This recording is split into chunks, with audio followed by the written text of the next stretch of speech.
Cagle. I'm a fourth-year PhD candidate in the Department of Microbiology, Immunology, and Pathology, and I'm co-advised by Rebecca Kading and Nicole Kelp. My research is mostly based on mosquito-transmitted viruses. So the virus I work with is Rift Valley fever virus. It's endemic to mostly East Africa, and so the projects that I've been working on look at both how the virus is transmitting within the ecosystem and also how folks become more or less at risk for contacting this disease through certain behaviors or lifestyles that they participate in. My research on Rift Valley fever virus is really looking at how this pathogen actually impacts people and a really broad range of animals, and this virus is transmitted by mosquitoes. And so what you have here is this idea of people, the environment, animals all having this interplay in disease transmission, which is pretty much the foundation of One Health, is how all these things interact. So my research is trying to consider, one, how the environment is playing into disease transmission of this mosquito-transmitted virus, and then also how folks in various communities and endemic areas are more or less at risk for contact with this disease. And so what we try to do is take both a community approach and an ecology approach and a virology approach and look at it from all these different angles to really make sustainable public health solutions.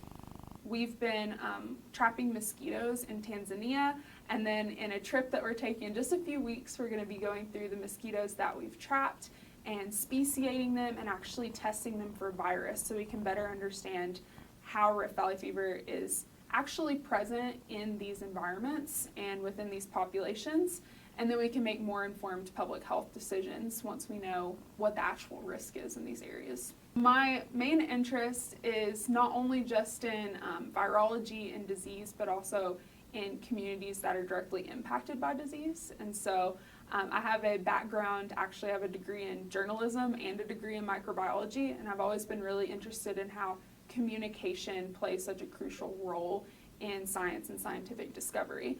And so neglected tropical disease or vector-borne disease is a really beautiful example of how communities and individuals in communication leads to more effective public health solutions. So it's a really nice example of how we can work in multidisciplinary teams with lots of different stakeholders, diversity of local knowledge, and kind of all sit around the table and develop these science-informed and evidence-based solutions to global health challenges.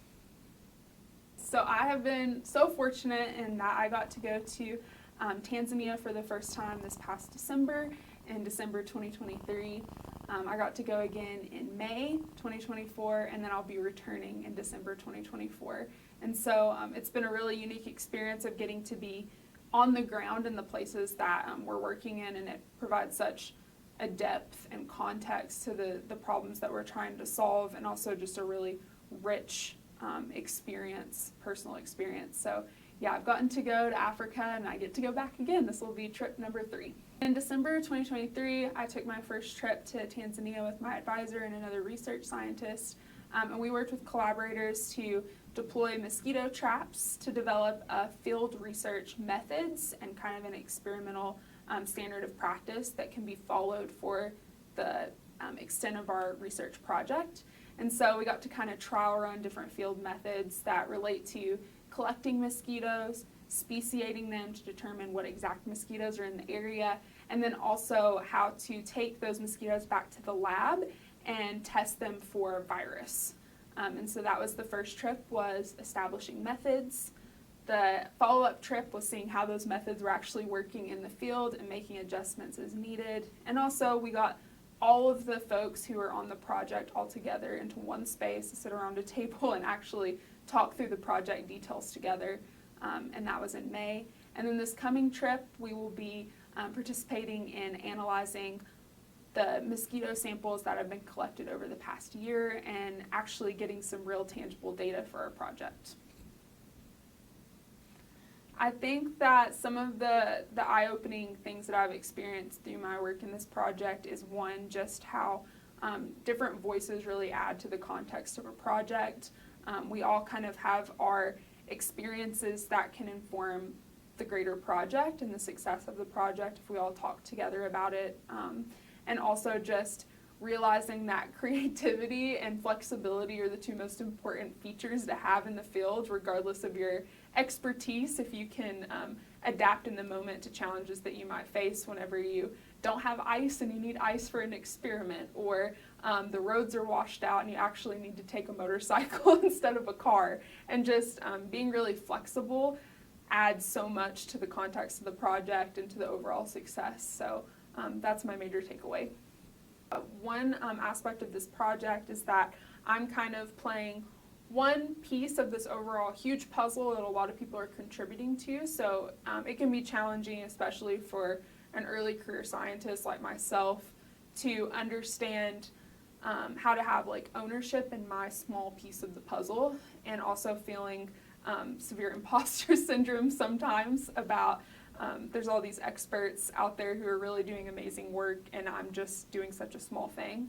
But I feel like this project has showed me that there is so much value in just the learning process of taking ownership over one part of a project and really thinking through it deeply and critically, and seeing how that informs like the bigger picture for the folks who are a little bit more senior in their career. So I'm the only grad student on the project right now, and so that's been also just an opportunity to learn from others who are a few steps ahead of where I hopefully will be one day. So collaboration is pretty paramount for this project, specifically because we have various different agencies from international groups that are all working together. So I think that collaboration, one, makes this team dynamic work. That's within different researchers. And then secondly, collaboration with the community is really the driving force of the project, because we as scientists are so reliant on the communities and their expertise and their willingness to participate in the scientific process, not just be data points in the scientific process. And I think that's so important. So one thing that's made this project successful is that Ifakara Health Institute in Tanzania has been working within specific communities now for decades, and they have this reputation of trust and relationships with the communities that's really facilitating the success of the program. So I feel like that back and forth with the communities and the leaders there and the stakeholders in the project is adding such like a richness to the project as a whole and really fueling the success of the project. Whenever I went to undergraduate school at the University of Tennessee, I was double majoring in journalism and in microbiology. And I was really interested in science communication, and that became like kind of foundational to my interest and my research interest and career. But during the time of undergrad, I worked in a lab that was studying aquatic microbial ecology and how viruses play into that. So these are not the viruses that make you sick, they're just the viruses that exist in the environment. They're kind of ubiquitous, they're everywhere. And so that became a really first exposure to field research and also laboratory research. And I really fell in love with the process, and I realized if I was ever going to truly communicate about science, I needed to be a scientist to make that really effective. And so that was my trajectory through undergrad. And then whenever it came to graduate school, I realized that one of the key topics that science communication played into the most clearly was this idea of public health.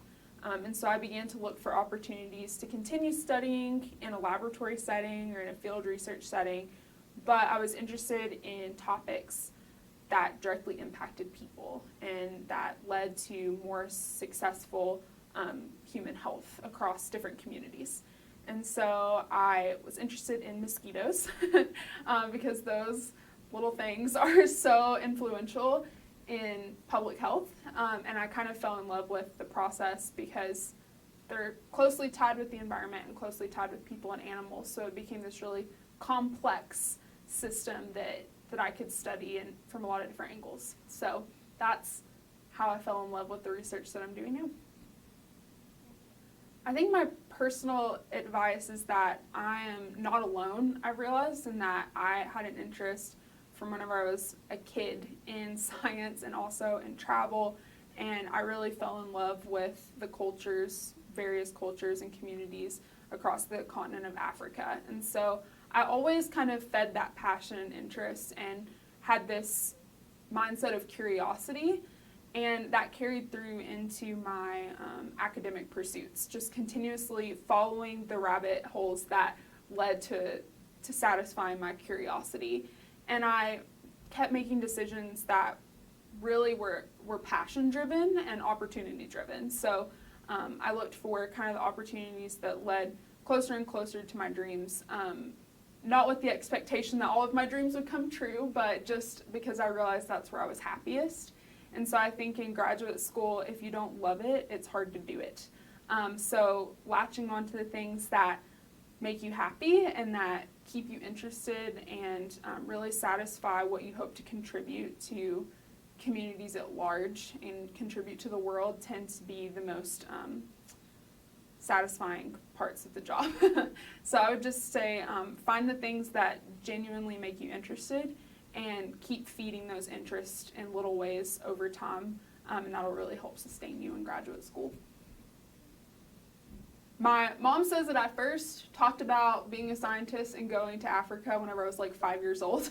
So whenever I called her and told her that I was going to Tanzania for research, I think my mom was maybe just as excited, if not more excited than I was, because she knew that this had been like a lifelong thing that I was hopeful would happen, and then it actually was happening. I was wanting to go to Africa for the first time right before the pandemic hit, and it didn't work out.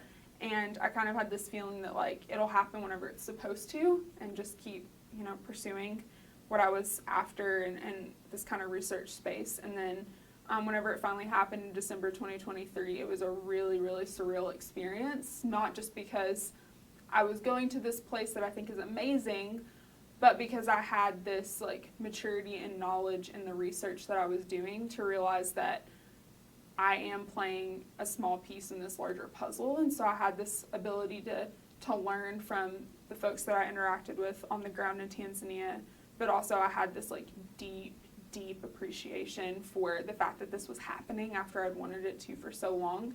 So I'm just really thankful for the opportunities to get to continuously do field research, because it's just so influential and it's like has set the tone for my life in research before I even did field research, and now it's really continued the trajectory of my research experience, so it's completely invaluable.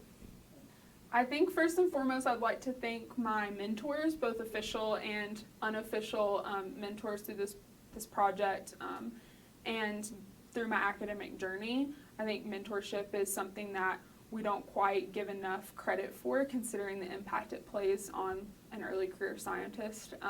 So I am thankful enough that I can say I have a lot of mentors in a lot of different fields, but the two primary mentors I have are my advisors, Recipient and Nicole Kelp.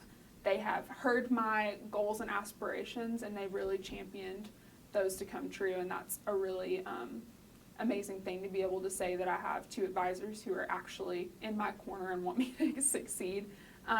My department of microbiology, immunology, and pathology is really exceptional, and I am so appreciative of all of the support across the department. And then I'd really like to thank the Africa Center for making opportunities like this available for graduate students. Funding is always a major constraint whenever you have research interests, and so any opportunity to remove that burden is such a gift to a graduate student. So I have a lot of thanks. Those are the top ones.